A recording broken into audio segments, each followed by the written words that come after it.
11 শ্রেণীর মানুষের কথা আমরা জানি বিভিন্ন হাদিস থেকে।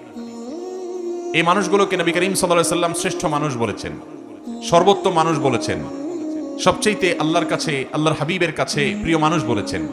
আমাদের সমাজে এরকম অনেক মানুষ আছে যে মানুষগুলো আল্লাহ এবং তার রাসূল সাল্লাল্লাহু আলাইহি সাল্লামের চোখে শ্রেষ্ঠ এবং প্রিয়। কিন্তু এই 11 জন শ্রেষ্ঠ মানুষের চরিত্র যদি আমরা কেউ ধারণ করতে পারি, সে হবে গোটা সমাজের মধ্যে সবচেয়ে শ্রেষ্ঠ, সবচেয়ে উত্তম, সবচেয়ে ভালো, সবচেয়ে নেক এবং সবচেয়ে আল্লাহওয়ালা মানুষ। আমরা সবাই চেষ্টা করবো তো সেই গুণগুলো সব অর্জন করার। আমি এখন একটা একটা করে 11টি গুণের কথা, 11 জন মানুষের 11টি গুণের কথা উল্লেখ করব।